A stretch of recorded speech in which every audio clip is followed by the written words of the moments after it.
Fakhruddin Ar-Razi.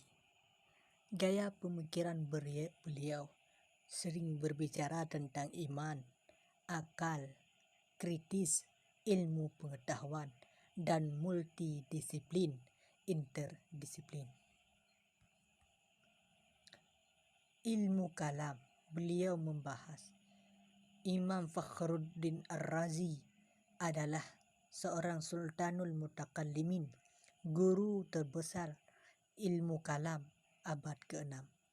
Ciri pemikirannya akal dan wahyu, mengkritik para filosof namun juga memanfaatkan metode-metode mereka dan bahkan beberapa gagasan mereka. Terintegrasinya tema-tema teologis dengan ilmu-ilmu lain, misalnya dalam risalahnya yang berbahasa Persia, Asrarut Tanzil, ia memadukan teologi dengan etika, dan dalam risalah Lawami'ul Bayan, teologi dengan tasawuf. Itulah 3 ciri pemikiran Imam Fakhruddin Ar-Razi. Secara umum, dalam permasalahan kalam, Imam Ar-Razi mengikuti aliran Asy'ari seperti yang ditulisnya dalam kitab Arba'in fi Usuluddin. Kami kaum Asy'ari percaya bahwa Tuhan bukanlah tubuh atau substansi dan Dia tidak berada di ruang angkasa, dan kami percaya bahwa kami dapat melihat Tuhan. Meski demikian, Imam Ar-Razi tidak segan mengkritik pandangan Imam Asy'ari. Misalnya, para sahabat kami kaum Asy'ari telah memberikan alasan intelektual mengenai kemungkinan melihat Tuhan. Namun kami telah mengajukan 12 keberatan terhadap hal tersebut yang tidak dapat dijawab. Oleh karena itu, kami hanya mengatakan bahwa kami dapat melihat Tuhan dengan mengacu pada penalaran yang disampaikan, yaitu teks Al-Quran. Imam Ar-Razi juga mengkritik Imam Asy'ari mengenai atomisme dan kasab yang merupakan aspek penting dari teologi Asy'ari. Dalam filsafat, pandangannya tentang filsafat banyak dipengaruhi oleh tulisan-tulisan Imam Al-Ghazali. Tidak seperti para teolog yang menolak filsafat Yunani secara total, atau kaum peripatetik yang mengikutinya secara ketat. Imam Ar-Razi mengkritik banyak pemikiran filsafat Yunani dan menerima beberapa pemikiran lain. Dalam pengantar Mabahidul Masyriqiyah, ia menulis, para sahabat kami tergabung dalam 2 kelompok. Satu kelompok yang terdiri dari mereka yang meniru para filsuf Yunani, tidak mengizinkan siapapun mendiskusikan pemikiran mereka dan merasa bangga pada mereka, mampu memahami perkataan mereka. Dan yang lainnya terdiri dari mereka yang menolak semua gagasan mereka dengan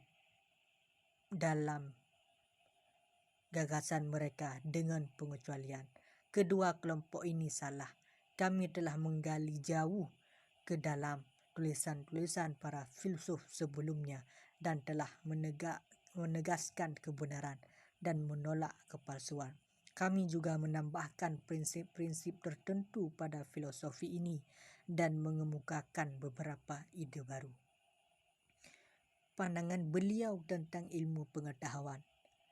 Imam Ar-Razi menguasai banyak bidang ilmu pengetahuan seperti matematika, ilmu pengetahuan alam, kedokteran, geometri, astronomi, pertanian, politik, sejarah, dan perbandingan agama. Keasikannya dengan ilmu pengetahuan ini membedakannya dengan para ulama lain, karena biasanya para teolog Sunni dan doktor hukum menghindari disiplin apapun di luar lingkup ilmu-ilmu mereka. Imam Ar-Razi mempelajari semua ulumul awail, yaitu ilmu-ilmu yang diwarisi dari orang-orang Yunani, dan dianggap oleh banyak orang sezamannya sebagai otoritas terbesar pada masanya dalam bidang ilmu-ilmu tersebut. Imam Ar-Razi juga menulis beberapa risalah tentang ilmu-ilmu esoterik, ulumul gharibah yang banyak mendapat perhatiannya. Di antara tulisannya masih ada risalah tentang talisman, geomansi, rami, fisiogenomi, firusah, dan bidang serupa lainnya. Imam Ar-Razi juga menulis ensiklopedi berjudul Jami'ul Ulum. Karya ini berisi pembahasan ilmu-ilmu nakli agama tradisional seperti kalam, fikih, tafsir, Al-Quran, qiraah, dan ilmu bahasa. Juga membahas ilmu-ilmu akli seperti farmakologi, alkimia, terji, pertanian, geometri, ilmu timbangan, aritmatika, aljabar, optik, musik, astronomi, astrologi, metafisika, etika, dan berbagai cabangnya, bahkan catur dan permainan lainnya. Pandangan Imam Ar-Razi dalam tafsir Al-Quran. Tafsir Al-Quran Imam Ar-Razi diantaranya adalah tafsir Al-Fatihah, tafsir surat Al-Baqarah, Asma'ul Husna, dan risalah fi tambih ala ba'das surur al-mau'idah fil Quran. Yang terakhir adalah tafsir teologis yang dipadukan dengan gagasan sufi yang di dalamnya metafisika ilahiyat berdasarkan surah Al-Ikhlas, kenabian pada surah Al-A'la, kebangkitan pada surah At-Tin, dan pencatatannya dan perbuatan manusia pada surat Al-As. Tafsir Imam Ar-Razi yang paling penting adalah Mafatihul Ghaib yang sangat banyak, yang dikenal sebagai tafsir Al-Kabir. Metode tafsir beliau adalah akli, menjelaskan asbabun nuzul dan munasabah. Yang ketiga, menghubungkan tafsirnya dengan riyadiyah, ilmu pasti, dan falsafah, serta ilmu-ilmu lain. Yang keempat, menambahkan banyak pendapat para ahli, di antaranya ahli falsafah, ahli ilmu kalam, ahli fikih, dan lain-lain. Yang kelima, kalau beliau menemui ayat hukum, maka beliau selalu menyebutkan semua madhab fuqaha, akan tetapi ia lebih cenderung kepada mazhab Imam Asy-Syafi'i. Pandangan Imam Fakhrur Razi dalam tasawuf. Imam Fakhrur Razi, Imam Ar-Razi adalah seorang teolog yang bersimpati terhadap tasawuf. Banyak karyanya seperti tafsir Al-Quran penuh dengan ide-ide sofistik, dan dalam Lawmi'ul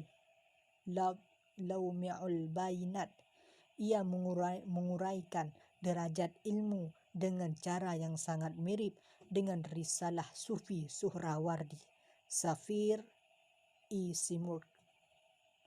Yang sulit kita ketahui adalah apakah Imam Ar-Razi seorang penganut Sufi atau bukan. Ada surat dari Syekhul Akbar Muhyiddin Ibnu Arabi yang menasehati Imam Ar-Razi untuk meninggalkan pemikiran dialektika dan diskursif dan mencoba mencapai tahap gnosis dan kontemplasi, memberitahunya bahwa di surga kedokteran dan geometri tidak akan banyak gunanya baginya. Imam Ar-Razi dalam pandangan tentang Tuhan. Dasar ajaran Islam adalah kemahaesaan Allah, tauhid. Allah al-mawjud ala wajibil wujud, maha pengasih penyayang, yang menciptakan, yang menghidupkan, yang memeliharakan, dan yang mematikan. Sifat-sifat dan nama-nama Tuhan harus ditafsirkan secara simbolis, ta'wil, agar dapat dipahami. Makna lafal Allah. Bagi Ar-Razi, lafal Allah, Tuhan, berasal dari kata al-ilah. Lafal tersebut terdiri dari 6 huruf. Namun ketika kata ilah diganti dengan kata Allah, maka tinggal 4 huruf, yaitu alif, 2 lam, dan ha. Huruf pertama alif merupakan sumber segala sesuatu. Ar-Razi juga berkata, jika lafal Allah yang tersusun dari 4 huruf tersebut dihilangkan huruf pertamanya, yaitu huruf alif, maka tinggal 3 huruf. 3 huruf selanjutnya mewakili dunia, barzakh, dan akhirat. Sementara ha menunjukkan tanzih, Allah Maha Suci dari semua sekutu. Pandangan Imam Ar-Razi dalam Creatio ex nihilo.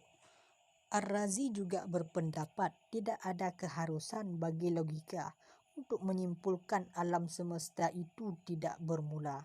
Tidak mustahil bagi akal manusia untuk berpikir bahwa Tuhan ada dengan tanpa ada apapun bersamanya, sehingga creatio ex nihilo oleh Tuhan, ataupun adanya ketiadaan sebelum penciptaan alam, bukanlah sesuatu yang mustahil.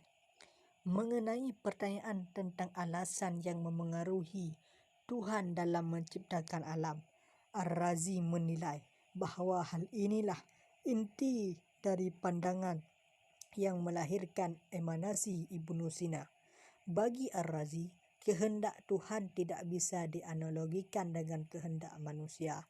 Kehendak Tuhan tidak mengalami perubahan karena makna kehendak adalah pilihan, bukan perubahan. Karena itu, pilihan Tuhan tidak mengandung makna perubahan pada iradahnya. Ar-Razi ingin menegaskan bahawa sebelum diciptakannya sesuatu bukanlah sesuatu secara esensi, ayan, substansi, jauhar, ataupun aksiden arat. Ia adalah ma'dum dan belum menjadi sesuatu. Allah menjadikan ia wujud dari sesuatu yang tidak ada. Creatio ex nihilo. Dalam kaitannya dengan kausalitas Aristoteles, Ar-Razi hanya menegaskan bahawa menyamakan penciptaan alam dengan proses pembuatan suatu barang tidaklah sesuai. Pendapat Ar-Razi dalam kritik emanasi dan prima causa. Kritikan terhadap teori Ibnu Sina mengenai emanasi. Ibnu Sina dalam emanasinya menyatakan bahawa bumi ini terlahir dari akal yang ke-10. Artinya proses kelahiran alam adalah melalui media-media yang hierarki emanasinya. Lebih lanjut, akan terjadi penafian sifat berkehendak Allah yang secara tidak langsung akan mengerucut kepada pernyataan bahawa Allah bukanlah sang pencipta. Tuhan sebagai prima causa tidak ditolak oleh Ar-Razi. Namun Ar-Razi menyebutkan adanya faktor yang terlupakan oleh Ibnu Sina, yaitu iradah Tuhan dalam menentukan waktu yang tepat untuk menciptakan alam. Logikanya, Ar-Razi menilai bahawa kausalitas Ibnu Sina telah menafikan kemungkinan adanya perubahan di alam. Sebab sebagaimana dikemukakan oleh Ibnu Sina bahawa kausa yang sama akan selalu melahirkan akibat yang sama. Padahal sebagaimana yang terjadi, perubahan kadang terjadi sebab akibat yang berbeda namun berakibat sama ataupun sebaliknya.